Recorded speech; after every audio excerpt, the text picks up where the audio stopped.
On today's episodes of Capstone Talent Talks, Ollie and I are joined by Dame Dawn Childs, awarded a damehood for her outstanding services to engineering, and with a career spanning major critical environments in the military and the civilian sectors, Dawn is a driving force in the data centre world.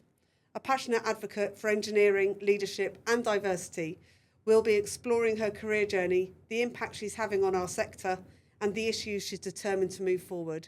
Dame Dawn Childs, thank you so much for joining us. My pleasure. So let's start at the beginning.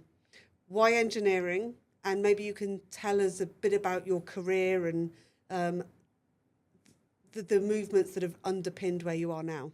Of course. Engineering, I always feel slightly concerned when I describe why I chose engineering because it doesn't feel like the right motivation. But when I was at school, typical sort of girl, good at science and maths, looking to go to university. I was the first of my family to seek to do that. My parents were quite clear that they couldn't afford to send me to university. It was a grant system at the time, and they're like, no, we can't subsidise that.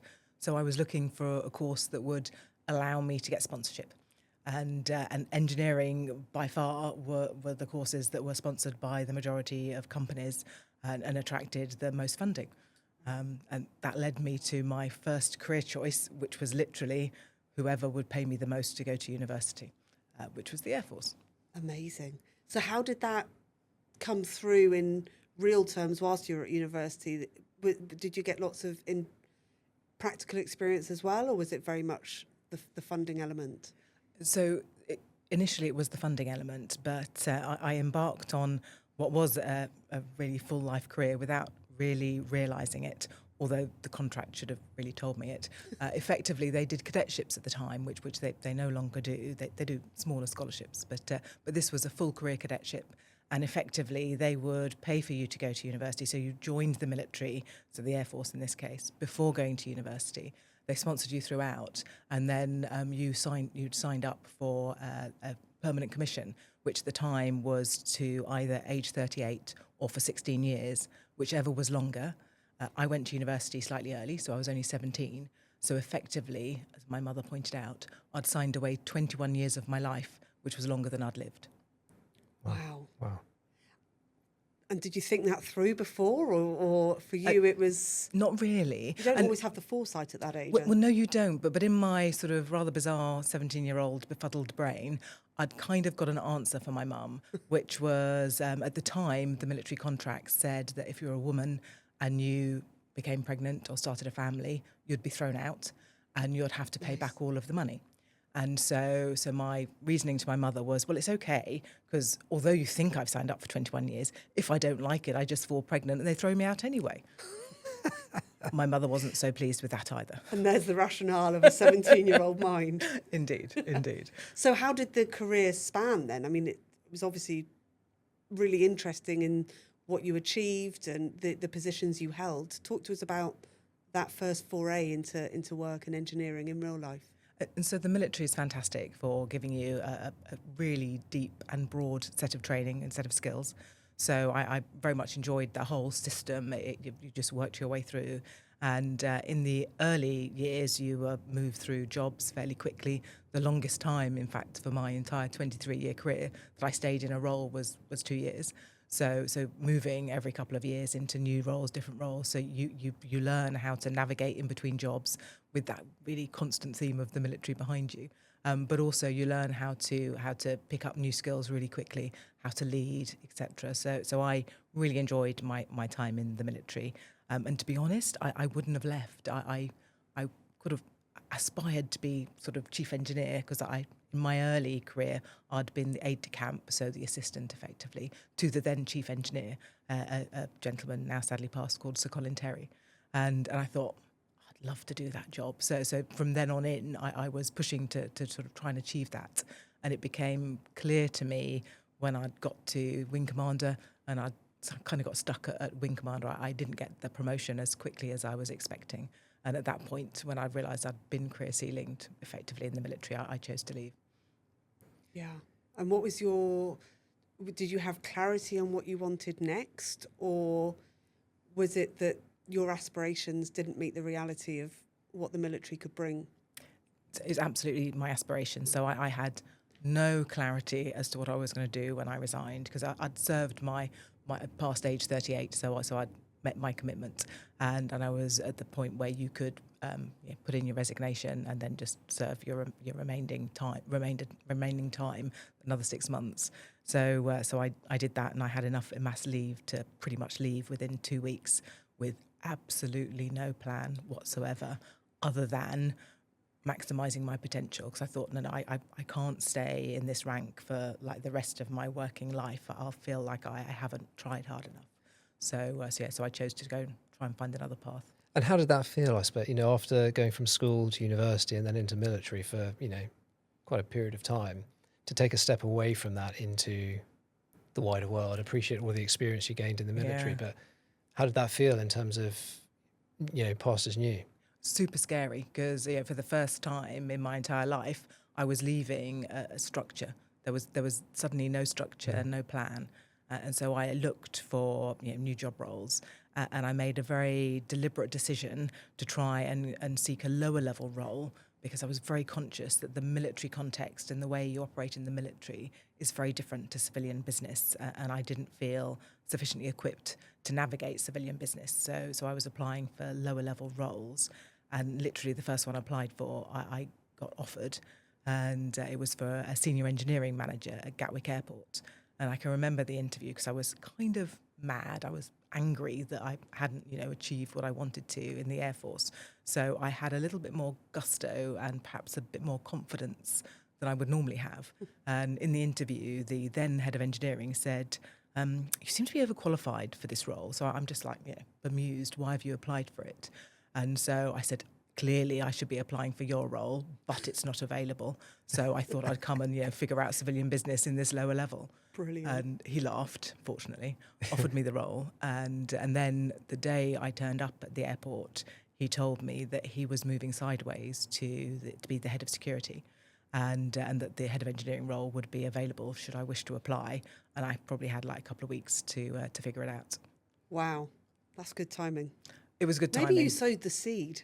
I don't know. That's right. It was very scary, though. It was sort of like slight panic. Oh my goodness, I now need to learn all of this stuff in 2 weeks, because in the Air Force I mainly looked after aircraft and engineers maintaining aircraft, and for this job at Gatwick it was the airport, so it was civil infrastructure, which I'd never looked after before. Does the military prepare you for that in terms of having to adapt quite quickly to a situation? Does the military help prepare you for that, do you think? Completely. I described already the moving every 2 years. Well, put alongside that, going out to operational theatres or significant exercises, and you're forever being put into a new context and having to figure stuff out from the ground up and make something happen. So you get very used to navigating uncertainty and to deliver outcomes. And actually, in terms of civilian life and a role outside of the military, that kind of live environment that an airport provides, I suppose, actually, it's what a great segue. Yes, it's operational, and I was very conscious about not moving too many degrees of freedom away from my comfort zone. So specifically wanted it to be engineering, wanted it to be leading teams who were maintaining things, albeit different things, and also in the aviation context. So whilst going from looking after aircraft to looking after terminals, lifts, toilets, all the things that come, runways, all the things that come with an airport might seem slightly different, it was still aviation. So I still knew the language. A lot of things were still familiar, which was helpful. Yeah, keep that solid foundation. Yes.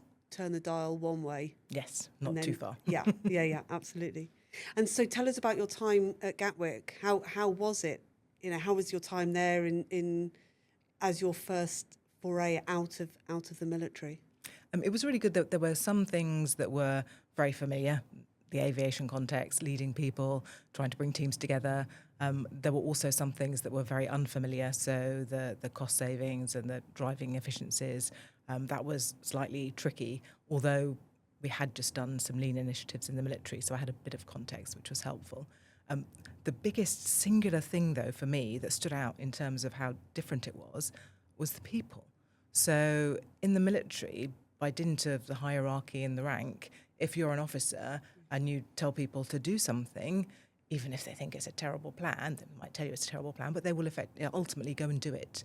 And if they need to have done it by a certain time, they'll have done it by a certain time, or they'll tell you why they can't and give you the path forward to ensure they deliver it. Civilians just don't do that. It was honestly, I for the first few months, I was staggered. I would set all these directions, think things were going to happen, and then when nothing happened, I was like, why hasn't it happened? I asked you to do this. Why haven't you done this thing? And people just didn't do it. I had to find a whole new way to lead, and to sort of lead through persuasion and through being collegiate and collaborative, and very different to military leadership. How did you take on, the responsibility of developing those skills? And presumably that's underpinned success in future roles as well. That is a steep learning curve.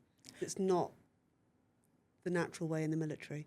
Completely, but I think I'm quite a sort of people person anyway, in terms of knowing what my limits are and understanding my knowledge and trusting people and valuing them for their experience and their particular knowledge, rather than the fact that they're more senior to me or whatever. So I think that really helped, that sort of curiosity to understand people and to try and find their brilliance and understand their brilliance and sort of put it into a bit of a tapestry or jigsaw puzzle with mine to enable us to create the best outcomes.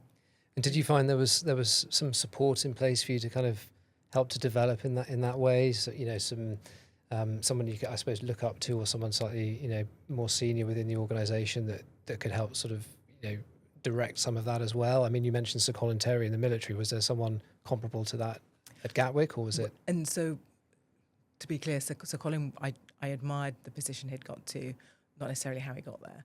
So, or his leadership style. He was very directive and autocratic. So yeah, it was a slightly different relationship. But there were plenty of great leaders at the airport, and they were very generous with their time. But I don't think there was a particular mentor or sponsor or anybody that worked with me to help me to navigate that. But yeah, there was a whole kaleidoscope of people who were very helpful and very supportive.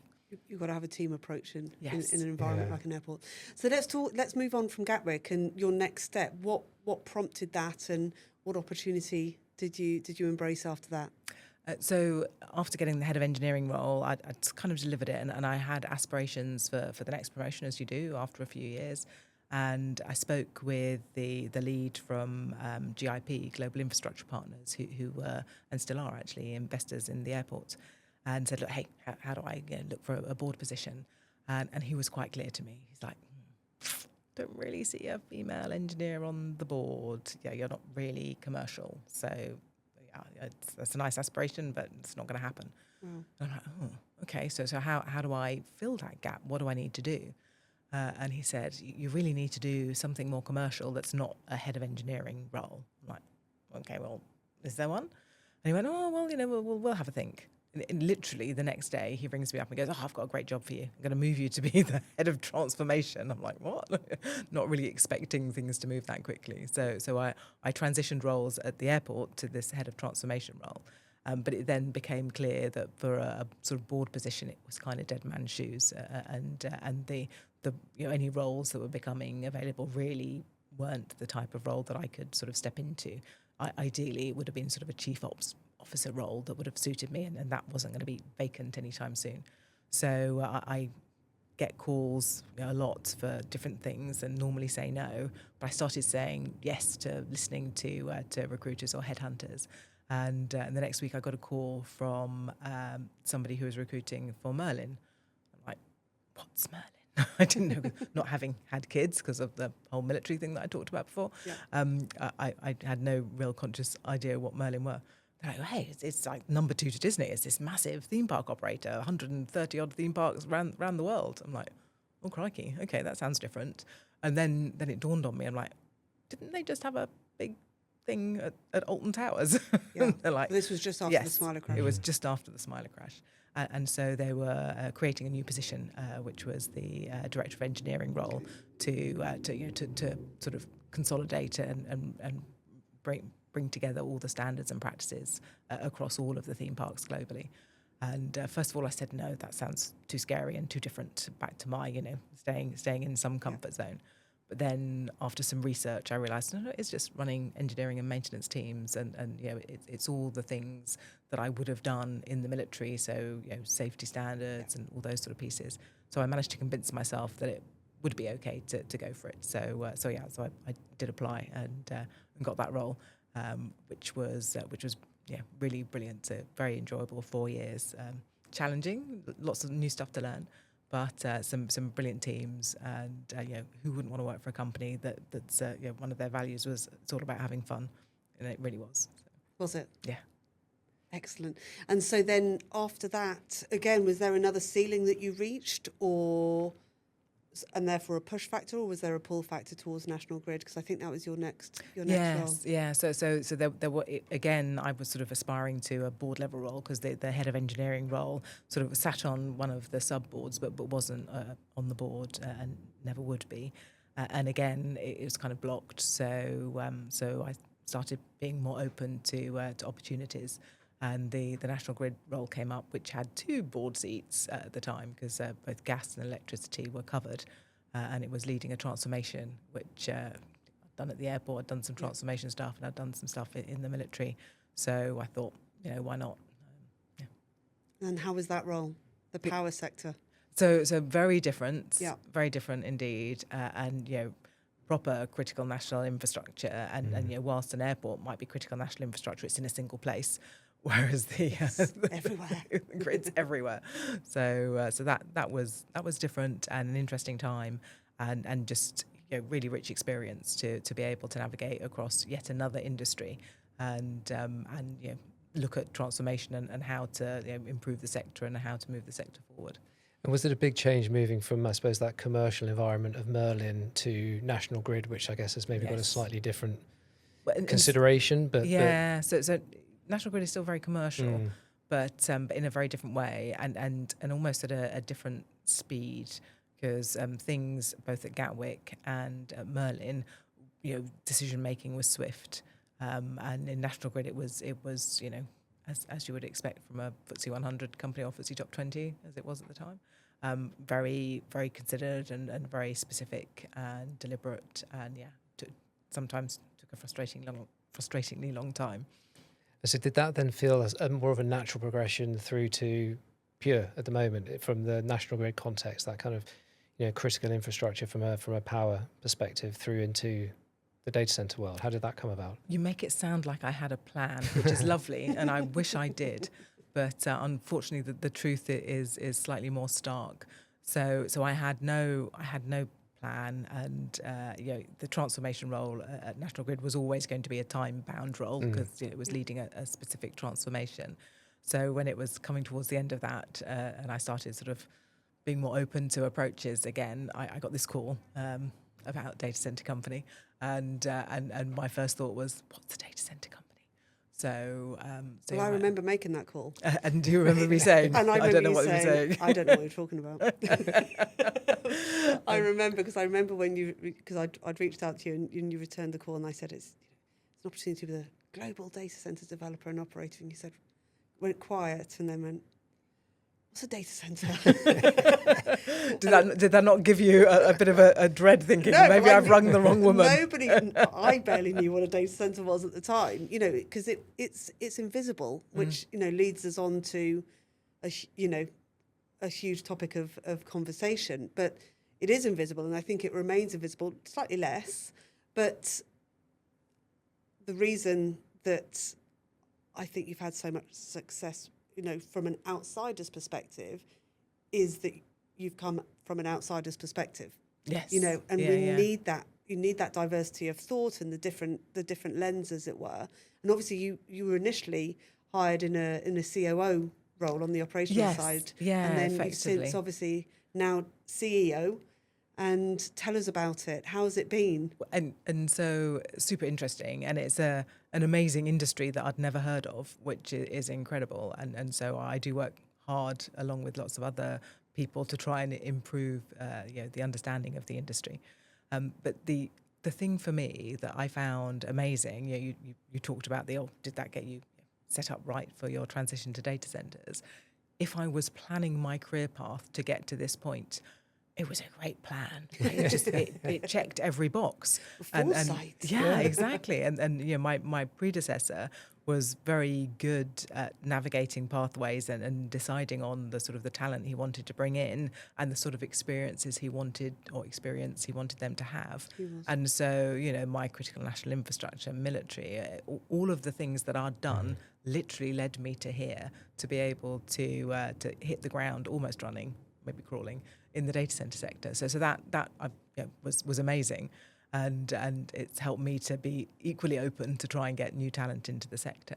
The transition from effectively running ops to running the company, it was kind of weird, so you know, unexpected at the time, and yeah, clearly a nice transition. But it's really important to have the right team, and so I think, you know, whatever role, whatever leadership role you're in at whatever level, it's less about the leader and more about the team and how everybody's experience complements each other to make a whole. Because, you know, you could have the most amazing leader in the world, if they haven't got the right team around them, they're not going to deliver anything. And vice versa, you can have a brilliant team with the wrong leader, they just can't get the team on song. So it's, you know, it's very much a collective effort. So what makes your team brilliant at Pure?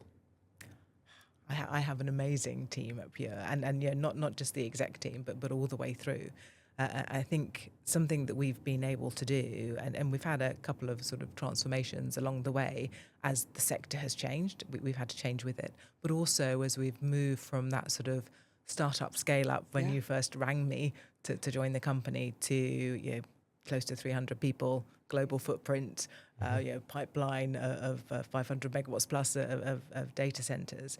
It's yeah, that's a big transition to make, and ensuring that the company grows up along the way, and that sort of the institutionalized processes and everything hits the point that it needs to. It's really important, and so getting the right talent in to help us in that journey was very important, and we've been very careful about our team selection, and also making sure that the team works together, because you can get odd, brilliant people. I don't mean the people are odd, I mean individuals who are brilliant, but if they don't sit within the team well, then it doesn't allow you to deliver. So we've been, you know, really specific about trying to build the teams to do what we need to do, and trying to find our edge, if you like. So we're not just another data center delivery company. You know, we have a team of very talented engineers and construction specialists who team up with our investment front end to enable us to unlock capacity in places where other people can't. So yeah, it's really great. And have you built a clear framework of values that pulls everybody together? Like, Yes. How did you, because the team that you need for a scale up is very different to the team that you need for, you know, a period of, what is the right word? Stability. You know, it's different skills, and you need the foundations, I suppose, from a talent perspective. So, but you also need very diverse talent in order to deliver the complexity of what you are doing. So what are the common threads within that? In fact, we were talking to Sophie Parker, your head of talent, on Tuesday. So she came on the podcast and she was brilliant, absolutely brilliant. And I was saying how I was trying to PR the data center world to my 14-year-old child who was like, oh God, so I really need to work on this. But I was saying that it would really suit him. He's a troublemaker and a problem solver. And she was like, that's exactly what we need. Yes. So what are the common threads between the diverse talent that you have? Well, and so I think curiosity, being able to understand problems and look at solutions. So rather than just the classic thing, which unfortunately I think engineers, and I can say this because I am one, are good at, is problem admiration. So standing back and, oh, yeah, that's really tricky, really hard. How do we do that? So instead of doing that, really getting sleeves rolled up and understanding how we unlock those problems. And that isn't just on the engineering side, it's at the front end and the investment side as well, because there are so many people, and you see it in the news every single day. You know, there's a new massive scale data center that's going to be built here, there, or everywhere. But the reality is underneath that they're not always there. So you know, the amount of work and effort you have to do to unlock it, to get the power, to get the land, to get the permitting. You know, you need all of those skill sets and that capability to navigate. and that's before you've even started building. And then when you're building, to make sure that you're not late and that you've got to built to the standard that you need for the resilience that your customer demands, it takes a whole different skill set. You need the people who are very specific, who are really good at managing projects, and who are very, very good at checking quality and standards and making sure that everything's delivered to point. And then, of course, the operations need to understand the processes to run that resilient and reliable asset. Yeah, and I suppose, you've obviously come at it from an engineering and, excelling in the STEM subjects, and I know that you're really passionate about, building out STEM choices at education and at career level. But also, I think it's important to highlight that there is such a variety of careers within data centres. So maybe you can tell us a bit about that, so that it's not just, as my child goes, oh God, that sounds boring. Because it's not. It's so exciting. Well, yeah, and that's just the thing. I think that you could probably have almost any educational background and find a role in a data centre company, because there's literally everything from the sales front end to the investments analysis, obviously legal, people and culture support. We have full teams who will do analysis, planning, applications, etc. So there's so much that's beyond just the engineering and the technical side. And when you get to a data center that's operating, you have administrators, you even have cleaners, there's literally everything. So whatever level of role, it probably exists in the data center. And it's an entire ecosystem. Yeah. And I think people just look at the data center itself and think about the hands-on engineers and technicians without really thinking through any of the broader pieces. I mean, to be honest, the data center sector has got the biggest security sector that I've seen in any other business I've worked in. So that's quite a significant amount of the day-to-day running of a data center is the security people on the ground. So there's a plethora of roles, and I think it's not necessarily about us listing the type of qualifications we think you should have. I think it's about any individual thinking about what they're good at and then finding the role, or trying to seek out the role that might suit their skill sets.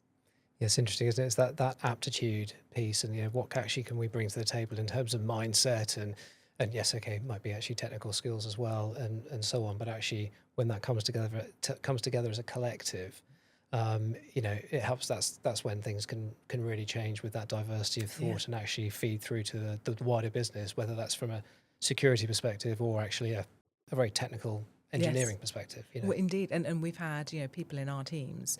Some of my favourite stories are when we run our apprenticeship schemes, and we had one of the team who was a cleaner on one of the sites who applied for a technical apprenticeship and is now training to be an engineer.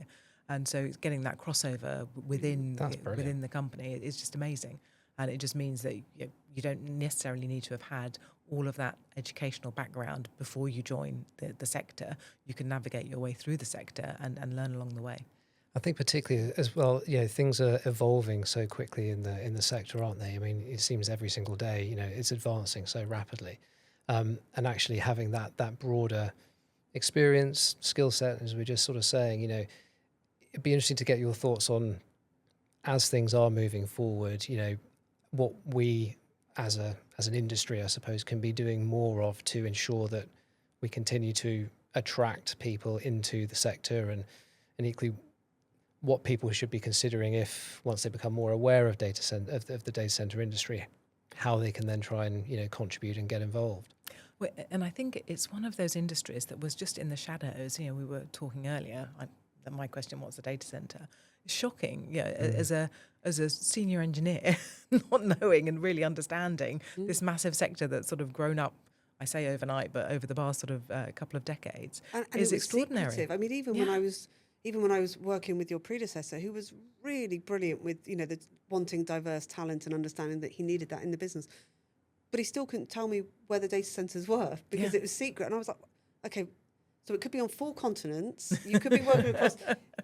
It's a process of elimination, whereas it's much more open now, I think. Yes. Well, and unfortunately, some of the openness is driven by negative headlines as well as positive headlines. If we could do a better job as an industry of describing the job roles available and also describing the sector so that people knew, rather than them just being on their phone all the time and thinking it's some sort of magic trick or streaming, a film service at home, and thinking again it's some sort of magic trick. They really understood how the back end worked and thought, well, crikey, this is a great industry to be in, because it doesn't just enable everybody's digital future, it could help to solve climate change. It could, AI has so many prospects and opportunities to be used, and there will be a proliferation of data centers as more and more use cases are found, and as it's embraced more, and it's already got hundreds of millions of users, so it's just going to keep going.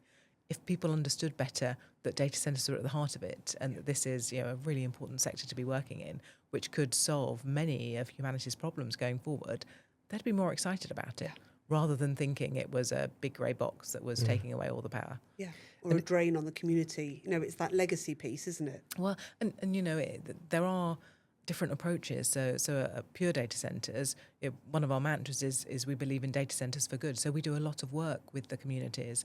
We have a Healthier Earth, which is a wholly owned subsidiary, which is a sustainability arm, which is trying to solve for some of the challenges that a data center has in terms of that last bit of carbon footprint. And they've come up with climate solutions which literally could impact world food production, and will also impact climate change, etc. So we're now starting to create our own carbon credits, for example, so that there's a much bigger story to be told, and data centers could be right at the heart of helping to deliver net zero and be a real force for good rather than a drain.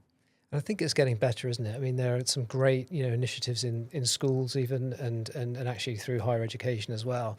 And I think it's obviously there's more to be done, just so that becomes far more commonplace in terms of people's understanding around the data center sector as well.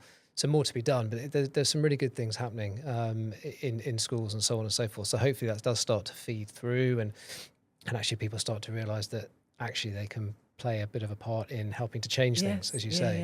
And it's a well-funded industry that they might actually receive a reasonable paycheck at the end of it as well. Yeah, absolutely. It is a sort of upper quartile pay sector for sure.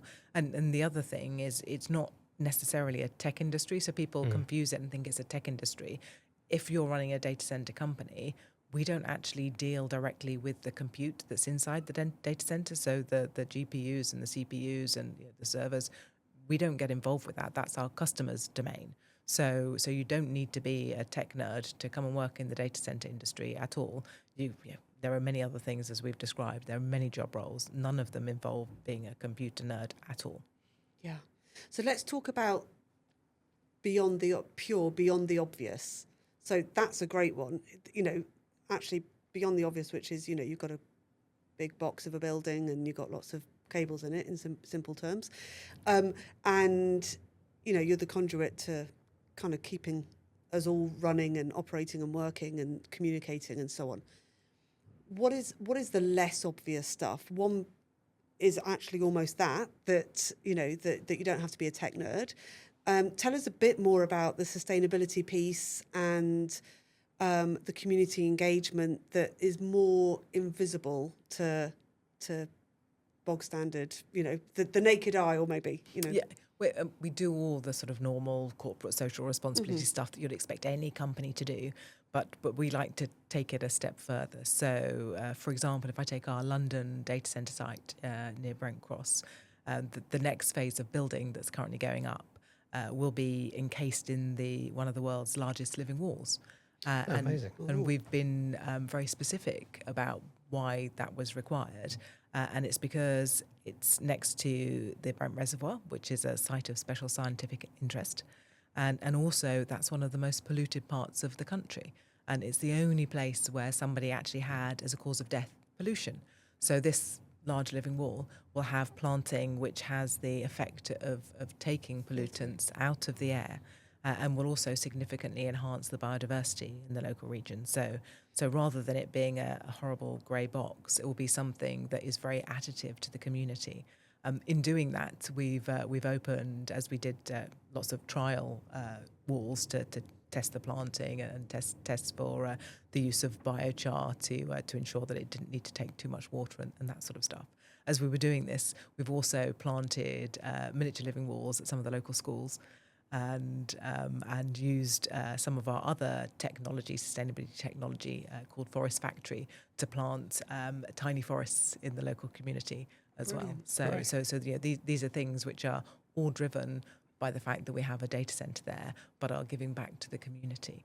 And it's part of that work that we've been doing to try and sort of get rid of that last bit of carbon footprint that you have to build something. So inevitably there'll be this sort of irreducible burden of carbon footprint left after you've done the renewable power, done the recycling all the waste, no waste to landfill, and all of the other things that you can do to improve efficiency, etc. You always end up with this irreducible bit of carbon footprint. So we're creating our own carbon credits to offset for that. So we use biochar, or something called biochar, which takes organic waste, pyrolyzes it, so burns it in the absence of oxygen, and creates this substrate called biochar, which sequesters carbon for thousands of years, but can also be used as a peat substitute. So that will be used in our living wall to reduce by over 50% the amount of water needed So it in the living absorbs wall. or It retains absorbs more. water. We're also doing trials of that in asphalt and other building materials to help with climate adaptation. So it rather than water just running off an asphalt surface, this will actually help to retain water and moisture in the surface. So doing those trials, and also using it to do trials with rice growing in paddy fields close to our data centre in Indonesia to try and increase crop yields with rice. So there's lots of things that we're trying to do to improve the facilities or the local regions around us and work with the communities. It's amazing, isn't it? It's at the cutting edge of the tech revolution, because it's data centers and AI and so on and so forth. But then equally, in terms of the sustainability piece and trying to do everything that you can to try and move the needle in that respect as well. It's at the cutting edge of that as well. It's incredible. What do you think the industry could do in terms of collective impact around talent? Because in order to meet the demands of the sector,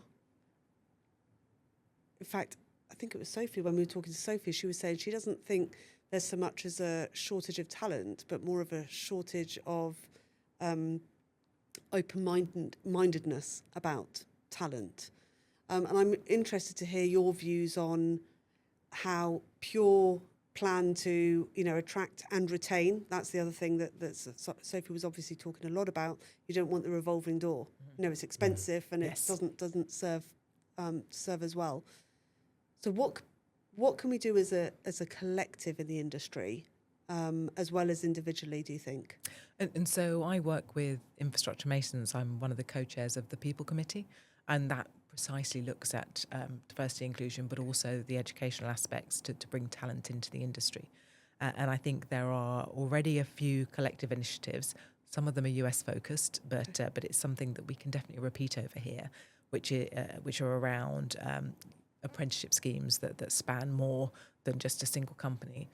Also educational schemes, so reaching into schools and universities and giving them modules, ready to train modules about the data center sector, and awakening young people to the reasoning or the opportunities that there are in the data center industry for careers. And only by leaning in that little bit more will we get the messaging out there. Because if you asked a standard 8-year-old about a data center, they would not have a clue. They might say they want to be a train driver or the airlines or something, but they're never ever going to talk about the data center industry. The more we can normalize data centers as another big industry that people can go into, then the more likely we are to attract the talent.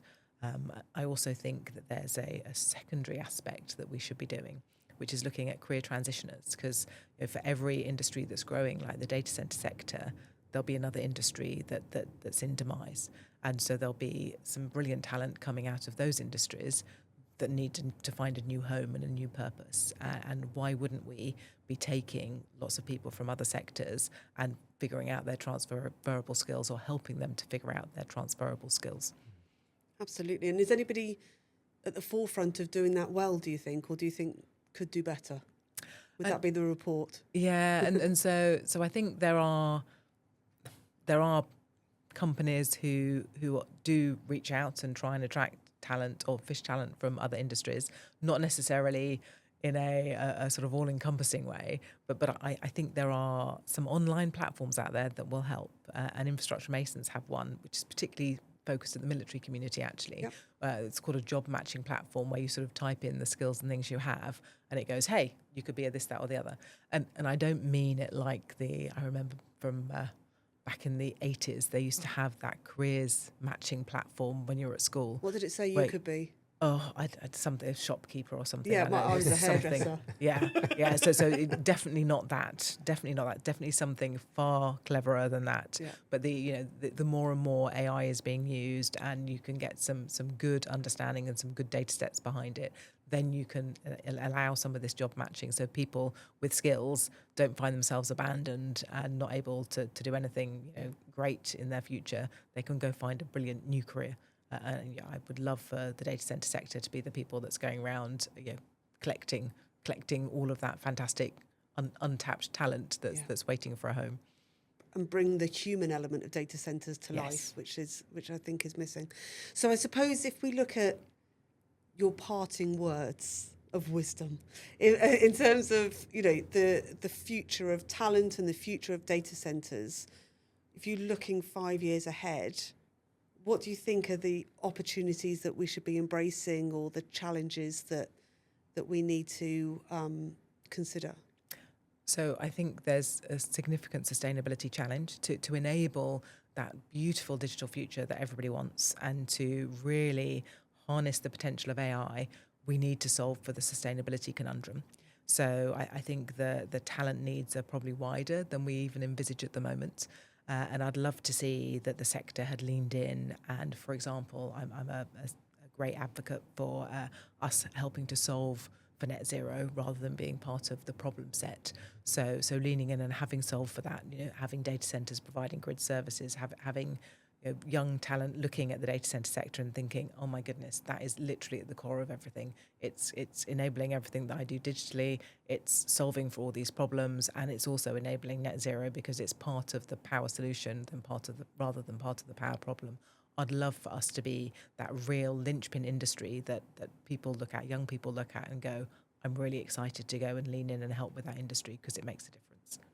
And in terms of advice you might give to people who are just learning about the data center industry and think, actually, this could be something that I'm interested in getting involved with, or even people that are within the industry at the moment and maybe thinking about their next step. Have you got some advice in terms of actually, this is probably what you need to be considering, perhaps not from a technical perspective, but more from a mindset or kind of an open-minded approach to, looking for that next opportunity? And so definitely being curious and being open. So rather than worrying about a specific job title or thinking, I want to be an X or a Y, looking at the opportunities, looking at the different companies, because there are so many different companies, even companies popping up all over the place, that there are opportunities everywhere. And we spoke about the scale up, startup through scale up to steady running. There are lots of those businesses around, and the skills you need for the scale up time are different. So you might literally be the director of everything for a little while before you then become the director of something more specific. So being open to the opportunities, I think, is a really key element. I also think that this industry has the greatest that I've ever found: networking, conferencing. Oh my goodness! Oh my, absolutely, it's endless. Great fun. Yeah. So if you're interested in the sector at all, get along to one of the. Most of them are free, so you get along to one of the conferences. Go speak to people. Go meet people. Apply to the careers pages. Every single company, and of course your data centers. Please look at the website. Have careers pages. There'll be jobs posted on there all the time because the sector is growing so fast. Yeah. If I think about Pure, when I joined, my employee number was 12. We're now 300 people. I've only been there 4 years. Yeah. So, the scale of growth is significant. So keep looking at those job pages, go to the conferences, talk to people, ask people. Everybody in the industry is welcoming. It's the most welcoming industry I have ever worked in. Yeah, I think we would second that. It's been fantastic. Everyone is so engaged, and if you're into running, there's a running club. If you're into cycling, there's a cycling club. If you're into marketing, there's there's all these, whatever you're interested in. There's probably Marching? Marketing. Oh, marketing. I was thinking. Although you never know. You You can never go know. marching too. You can go marching too. It's fine. But there'll be a community that's involved within the data center industry that's into that, and Absolutely. there's really good opportunities for that. Yes. It's unlike other sectors of the built environment, for example. It's Well, great. completely. And I often tell the story that one of the first conferences I went to was actually over in Monaco. I know it's now in Cannes. It was the data cloud at the sort of early in the first year that I joined. So I'd literally been in Pure for a couple of weeks, I think. Suddenly went over to this conference, was like a rabbit in headlights. I was petrified. But I was invited on the very first day, like sort of the first thing that I went to a women's networking event. And that was transformational for me. I suddenly met all these amazing senior ladies, had great conversations, and then throughout the rest of the conference that had thousands of people in it, rather than feeling like this lost soul who didn't have a clue, there was always a friendly face in the room. Made the biggest difference, and I've never had that before in any industry. Well, let's hope that that's a sign that people are that will trickle through, and it will bring more talent in because it's less closed and more open-minded. Dame Dawn, thank you so much for joining us. We've absolutely loved it and could go on for another 3 hours, but apparently we're not allowed to stay here for that long. But we really appreciate you coming in and spending some time with us. But we have recorded 8 or 9 of these so far, and I think your name has come up in 8 or 9 of them. Yeah. So you are absolutely leading the way with representation in the industry, and we're really grateful for that. So thank you so much for Thank you, Joel. It's joining brilliant. us. Thank you. Thank you.